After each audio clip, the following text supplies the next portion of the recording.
पंडित छन्नूलाल मिश्र संगीत की दुनिया का एक ऐसा नाम जो किसी परिचय का मोहताज नहीं है, लेकिन आज वही छन्नूलाल मजबूर और लाचार दिखाई दे रहे हैं। हालात छन्नूलाल मिश्र का कुछ ऐसी बन गई है कि वह वाराणसी छोड़कर मिर्जापुर रहने को मजबूर हैं। छन्नूलाल की न सेहत साथ दे रही है, न ही परिवार और प्रशासन।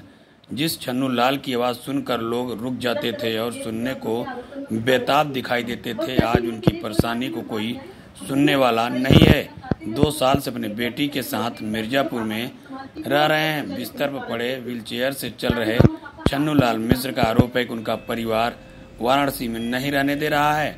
उसे छोड़कर वह मिर्जापुर चले आए हैं। सेहत खराब होने के चलते वह चल फिर भी नहीं पा रहे हैं। काशी छोड़कर आने का उन्हें काफी मलाल है। छन्नूलाल मिश्र प्रधानमंत्री और मुख्यमंत्री के साथ प्रशासन से गुहार लगा रहे हैं। जो झूठे मुकदमे फंसाया जा रहा है और दौड़ाया जा रहा है, उसे रोका जाए। हम आपको बता दें, छन्नूलाल मिश्र प्रधानमंत्री नरेंद्र मोदी के संसदीय चुनाव वाराणसी में प्रस्तावक भी 2014 में रह चुके हैं। सोहर, ठुमरी, कजरी, चैती गायकी के लिए देश विदेश में जाने जाते हैं।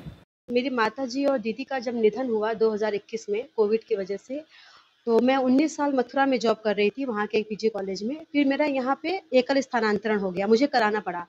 तो मेरे यहाँ आने के बाद मुझे मालूम चला कि ममता मिश्रा वाजपेयी, जो मेरी बड़ी बहन है, उन्होंने पापा के अकाउंट से लाखों रुपए का गबन किया है, घोटाला किया है, फर्जी साइन करके मेरी बड़ी दीदी अनीता दीदी का और उनकी बेटी मोहिनी का और पिताजी के अकाउंट से लाखों रुपए उन्होंने अपने अकाउंट में ट्रांसफर किए। और ये बात जब मेरे सामने आई तो उन्होंने उल्टा हमें फंसाने के लिए बहुत सारे झूठे केसेस कर रखे हैं मेरे ऊपर, जिसकी वजह से हमें और पिताजी को बहुत परेशान होना पड़ता है। पिताजी वहाँ थे तो इसलिए उनको गवाही के लिए बार बार कमिश्नर साहब के यहाँ जाना पड़ता है। इस अवस्था में आप देख रहे हैं वो चल फिर भी नहीं पा रहे हैं। व्हील चेयर पे लेके हम लोग जाते हैं, उनको हर जगह दौड़ भाग रहे हैं। और उसी की परेशानी की वजह से, क्योंकि ममता दीदी और उनके हस्बैंड जान से मारने की धमकी देते हैं। तुम बनारस से मिर्जापुर अप डाउन करती हो, बीच में किसी दिन तुम्हारी हत्या हो जाएगी, पता भी नहीं चलेगा लोगों को। तो इस बात से पापा इतना डर गए कि उन्होंने कहा कि बनारस छोड़ दो, हमें लेके तुम मिर्जापुर ही चलो। तब से पिताजी 2 साल से यहीं पे हैं और वो बहुत परेशान हैं। इतने वर्षों से ममता दीदी न तो पापा से मिली हैं, न उनको कभी लेके जाती हैं। ठीक है, संपत्ति पे सब भाई बहनों का अधिकार है, तो क्या पापा के सेवा पे भी सबका अधिकार नहीं है? कभी कोई कहता है कि लाइए 1 महीने के लिए हम ले जाते हैं। राम कुमार भैया और राहुल झूठे बयान दे के हमें और फंसा रहे हैं, उलझा रहे हैं हमें। मेरे खिलाफ समन जारी हो रहा है, वारंट जारी हो रहा है। हमें कभी किसी थाने से फ़ोन आता है, कभी किसी थाने से फ़ोन आता है। हमें हाई कोर्ट तक के चक्कर लगाने पड़ रहे हैं। हम एक गवर्नमेंट जॉब में हैं, उनको बस यही मंशा है कि मेरी नौकरी चली जाए, 10 आरोप लग जाएँ झूठे, हम परेशान रहें, दौड़ते रहें। लेकिन वो ये नहीं समझ रहे हैं कि मेरी दौड़-भाग, मेरी परेशानी से मुझसे ज़्यादा पिताजी परेशान होते हैं। मेरी उम्र है, मैं दौड़ सकती हूँ, लेकिन पिताजी को इस उम्र में कौन देखेगा? कितने साल के हो गए हैं पिताजी? 88 वर्ष के हैं, 88 इयर्स के हैं। वो किसी के हाथ से खाना तक नहीं खाते हैं। हमें कॉलेज के बीच से आना पड़ता है, खाना बना के अपने हाथ से खिलाना पड़ता है। उनका हाथ भी काँपता है, वो अपने हाथ से खा नहीं सकते। तो क्या करना चाहिए? प्रधानमंत्री या योगी जी कुछ कहना चाहेंगे आप? जी, पिताजी ने लिखित रूप में 2 बार पत्र भेजा है प्रधानमंत्री जी को भी और मुख्यमंत्री जी को भी, पर शायद किसी कारणवश वो उन तक पहुँच नहीं पाया है। एक बार पिताजी उनसे मिलना चाहते हैं और पिताजी को इस बात का भी दुःख है कि 2 साल से पिताजी मिर्ज़ापुर में हैं। कभी भी कोई जनप्रतिनिधि, कोई भी प्रशासनिक अधिकारी, कोई डॉक्टर, कभी कोई पिताजी को उनका हाल-चाल पूछने नहीं आता। सबको मालूम है कि पिताजी यहाँ रह रहे हैं। मैं कई डॉक्टरों के पास गई, मैं सरकारी अस्पतालों में भी गई कि भई पिताजी जाने की स्थिति में नहीं हैं। मैं अकेली रहती हूँ, मैं अविवाहित हूँ और मैं पिताजी की ज़िम्मेदारी निभा रही हूँ, तो कम से कम इतनी तो सहायता करे ना प्रशासन कि कोई डॉक्टर, कोई फिज़ियोथेरेपिस्ट, कोई आके घर पे पिताजी को ट्रीट कर सके। मैं बनारस से डॉक्टर्स को बुलाती हूँ, उनको पे करती हूँ कि वो आके यहाँ पे पिताजी को देख रहे हैं। तो मिर्ज़ापुर से भी मैं ये मतलब निवेदन करूँगी कि यहाँ के जो डॉक्टर्स थे वो थोड़ा-सा सहयोग करें।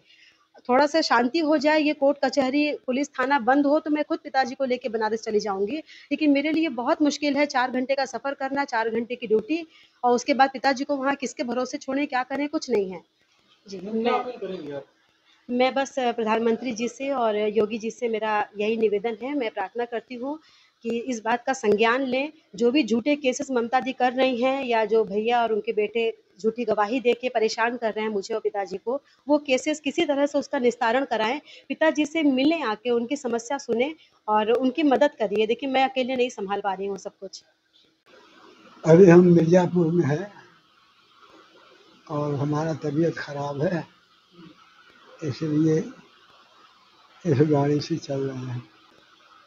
ये लड़की हमको रखी हुई है, बचा के रखी हुई है, क्योंकि अब हर चीज का हमारा देखभाल यही लड़की करती है और ये सर्विस करती है, इसलिए कर लेती है। बेटी है, एक बेटी है, वही ऐसा करती है। बेटी, अच्छा। वो अपना सोर्स लगाई हुई है, सबसे परिचय करके। हम तो कहीं जाते नहीं हैं, तो देखते हैं कि वो केस करती है और झूठा झूठा आरोप। प्रधानमंत्री से कुछ कहना चाहेंगे या मुख्यमंत्री से कोई अपील है आपकी? हाँ, सामना हो तो बात करें।